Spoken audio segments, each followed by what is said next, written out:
Pilgrim Kamanita, a legendary romance. Chapter 1. The Buddha revisits the city of the 5 hills. Thus have I heard. The time came when the lifespan of the Lord Buddha was drawing to an end, and journeying from place to place in the land of Magadha, he came to Rajagaha. Thus it is written in the Buddhist sutras of ancient India.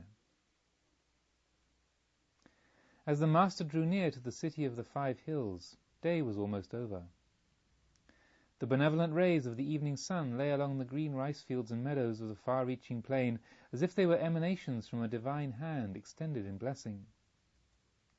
Here and there billowing clouds, of purest gold dust it seemed, rolled and crept along the ground, showing that farm workers and oxen were plodding wearily homeward from their labour in the fields. And the lengthening shadows cast by isolated groups of trees were bordered by a halo, radiant with all the colours of the rainbow. Framed in a wreath of blossoming gardens, the embattled gateways, terraces, cupolas and towers of the capital shone forth delicately clear as in some ethereal vision, and a long line of rocky outcrops, rivalling in colour the topaz, the amethyst and the opal, were patterned into an enamel of incomparable beauty. Moved by the beauty of the landscape, the Buddha stayed his steps. A quiet joy welled up within him as his heart greeted those familiar forms bound up with so many memories. The grey horn, the broad vale, the seer's crag, the vulture's peak, whose noble summit towers roof-like over all the rest. And then there was Vibhara, the mountain of the hot springs, under whose shadow, in the cave beneath the Satapani tree, the young homeless wanderer had found his first retreat, his first resting place on the final journey from samsara to nirvana. For when, in that now remote time, while still young, a black-haired young man in the flower of his youth, in the prime of life, though his mother and father wished otherwise and grieved with tearful faces, he shaved off his hair and beard, put on the ochre robe, and went forth from the home life into homelessness. He had left his royal father's house in the northern country of the Sakyas, and had turned his steps towards the valley of the Ganga.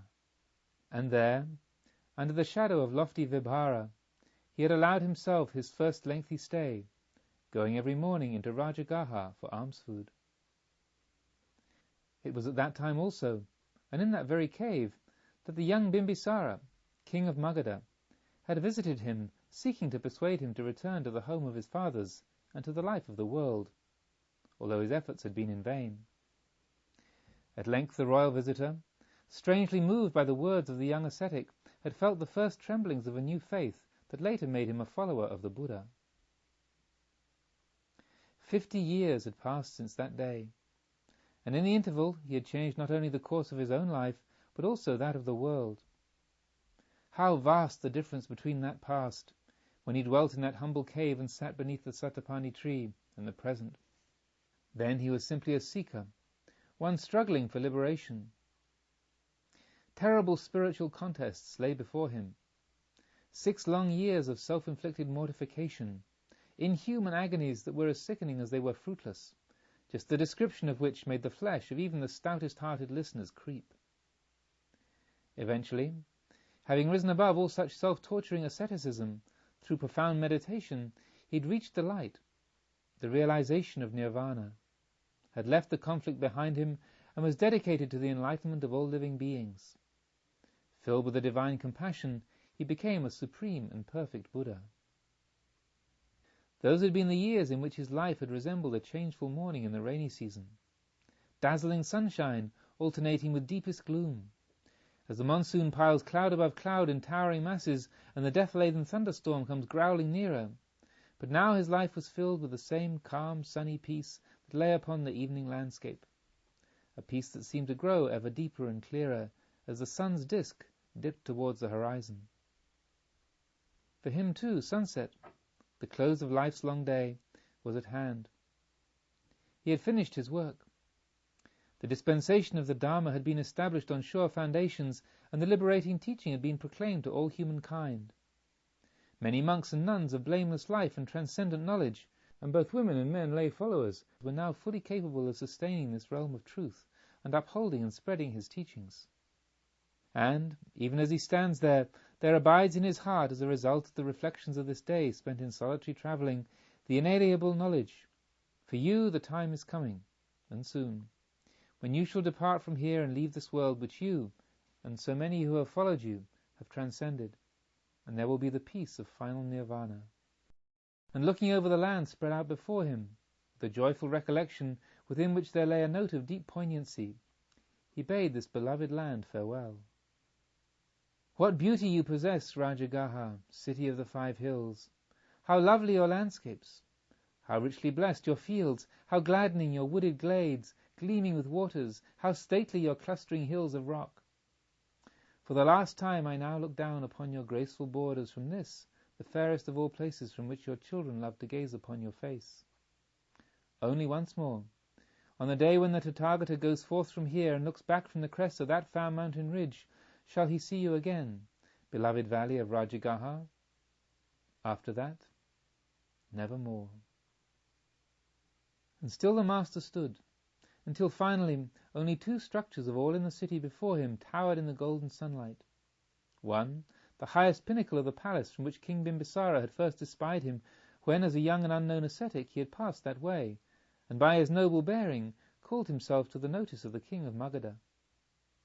The other, the dome-like superstructure of the great temple in which, in the years before his teaching had delivered the people from bloody superstition, thousands upon thousands of innocent animals had been annually slaughtered in honor of some deity.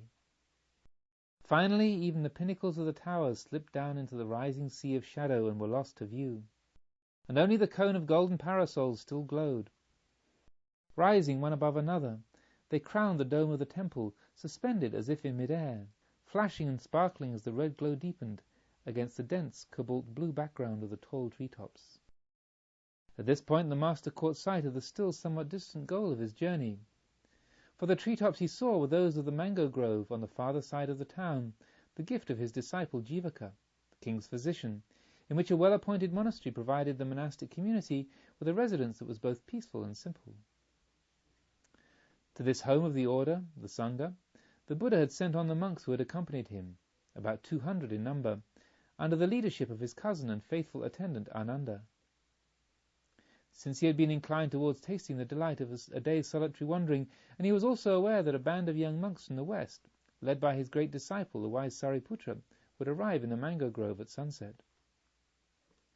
In his mind's eye, capable of picturing the unfolding of events in all their details, he went over the scenes that would be enacted. He saw those arriving exchange friendly greetings with the monks already there, saw them conducted to resting places and huts in the forest, their robes and alms bowls being taken from them. And he heard all this take place in a racket of noise and loud conversation, like the crowds of fisher-folk down at the landings quarrelling over their spoils. He knew this to be no exaggeration. And to one who loved silence and serenity, and disliked clamour as does the solitary lion in the jungle, the thought was doubly uninviting of being involved in such bustle after the delight of travelling alone and the blessed peace of the evening landscape. So he determined, as he went on his way, that he would not go through the city to the mango grove, but would rest for the night in any house in the nearest suburb in which he could find shelter. Meanwhile, the flaming gold of the western heavens had died down in burning orange tints, and these in turn had melted into a blaze of the fieriest scarlet. Round about him the green fields deepened and grew more luminous, as though the earth were an emerald lit up from within. But already a dreamy violet haze enveloped the horizon, while a mysterious purple flood, whether light or shadow no one could say, rolled in from every side, rising and sinking, filling all space, dissolving fixed outlines and combining fragments, sweeping near objects away and bringing closer those that were distant, causing everything to undulate and waver in trembling uncertainty. Startled by the footsteps of the solitary wanderer, a fruit bat unhooked itself from the branch of a black sala tree, and spreading its leathery wings, swept with a shrill cry away through the dusk to pay a visit to the orchards of the area. And thus, by the time that the master had reached the outskirts of Rajagaha, the day was far spent, and shadowy night was at hand.